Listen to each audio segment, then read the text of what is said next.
ఏపీకి అత్యంత కీలకమైంది Visakha steel plant. ఇప్పుడు ఈ ప్లాంట్ వ్యవహారం మరింత ముదురుతోంది.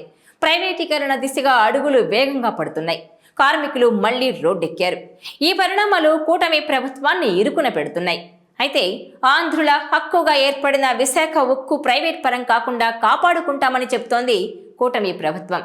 ఈ నేపథ్యంలోనే తాజాగా సీఎం చంద్రబాబు స్టీల్ ప్లాంట్ పై కీలక వ్యాఖ్యలు చేశారు. ఎలాగైనా ప్లాంట్ను కాపాడుకుందామంటూ పిలుపునిచ్చారు. అంతేకాదు, ప్లాంట్ విషయంలో రెచ్చగొడుతున్నారని ప్రతిపక్ష నాయకులపై మండిపడ్డ ముఖ్యమంత్రి ఎట్టి పరిస్థితుల్లోనూ స్టీల్ ప్లాంట్ ప్రైవేటీకరణ కాకుండా కాపాడుతామని తేల్చి చెప్పారు. గతంలో కూడా ఎలాంటి సందర్భమే వస్తే తామే అడ్డుకున్నామని గుర్తు చేశారు ఆయన. తాను కేంద్ర మంత్రి కుమారస్వామితో కూడా మాట్లాడానని ఆయన సానుకూలంగా స్పందించినట్టు చెప్పారు. కానీ కేంద్ర ప్రభుత్వం మాత్రం ఈ విషయంలో నర్మగర్భంగా వ్యవహరిస్తోంది. ఏపీకి అత్యంత కీలకమైన ఈ ప్లాంట్ను ప్రైవేటీకరించబోమని బీజేపీ నేతలు చెబుతున్నా వాస్తవ పరిస్థితులు మాత్రం అందుకు భిన్నంగా కనిపిస్తున్నాయి. ఎందుకంటే స్టీల్ ప్లాంట్లోని ఎగ్జిక్యూటివ్ అధికారులను వేరే రాష్ట్రాలకు ట్రాన్స్ఫర్ చేస్తూ జాతీయ గనుల విభాగం ఉత్తర్వులు జారీ చేసింది.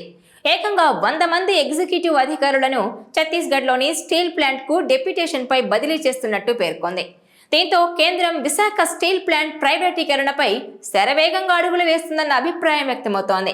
దీంతో స్టీల్ ప్లాంట్ను ప్రైవేట్ పరం చేయొద్దంటూ ఆందోళనలు చేస్తున్నారు కార్మికులు. ఈ క్రమంలోనే స్టీల్ ప్లాంట్ వ్యవహారంపై స్పందించారు సీఎం చంద్రబాబు. ఈ విషయంలో తాము ఎంతో బాధ్యతగా వ్యవహరిస్తామన్నారు. ఎన్డీఏ కూటమికి విశాఖ చాలా ముఖ్యమైన నగరం అన్న చంద్రబాబు కార్మికులు, యూనియన్ల నేతలకు కీలక సూచనలు చేశారు. ఆంధ్రుల హక్కు, విశాఖ ఉక్కు అనే నినాదం ఎప్పటికీ నిలిచిపోయేలా ప్లాంట్ను ముందుకు తీసుకెళ్లాల్సిన అవసరం ఉందన్నారు. అదే సమయంలో సెంటిమెంట్ ప్రతిసారి వర్కౌట్ అవ్వదని వ్యాఖ్యానించారు. ప్లాంట్లో ఉత్పత్తి పెరిగి ఇతర ప్లాంట్ల కంటే మెరుగైన స్థానంలో నిలిపేందుకు కష్టపడి పనిచేయాల్సిన అవసరం ఉందన్నారు.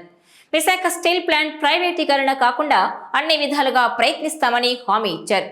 తాను ఇప్పటికే కేంద్ర మంత్రులతో మాట్లాడానని, ప్లాంట్కు కావలసిన నిధులను కొంతమేర విడుదల చేస్తామని హామీ ఇచ్చారని వెల్లడించారు. ఉక్కు ఫ్యాక్టరీ లాభాల బాట పట్టేలా అందరం కలిసి పనిచేద్దామని ముఖ్యమంత్రి సూచించారు. అయితే ప్లాంట్ పనిచేయడానికి అవసరమైన ముడి సరుకు కొరత తీవ్రతరం అవుతుండగా ఉద్యోగులను ఇతర సంస్థలకు పంపడాన్ని గమనిస్తే ప్రైవేటీకరణ తప్పదన్న భావన వ్యక్తమవుతోంది. మరోవైపు ఉద్యోగులను కూడా వాలంటరీ రిటైర్మెంట్ బలవంతంగా నెడుతున్న పరిస్థితి కనిపిస్తోంది. దీంతో విశాఖ ఉక్కు పరిస్థితి అగమ్య గోచరంగా మారిపోయింది. ఇదిలా ఉంటే ఏపీ బీజేపీ అధ్యక్షురాలు పురంధేశ్వరి కూడా స్టీల్ ప్లాంట్ను కాపాడి లాభాల్లోకి తీసుకురావడమే తమ లక్ష్యమంటున్నారు. కానీ ప్రైవేటీకరణ జరగనివ్వమని హామీ ఇవ్వలేదంటున్నారు కొందరు. ఈ నేపథ్యంలో ఏపీకి అత్యంత కీలకమైన విశాఖ స్టీల్ ప్లాంట్ ప్రైవేటీకరణ వార్తలు కార్మికులు, ఉద్యోగులను ఆందోళనలోకి నెడుతున్నాయి.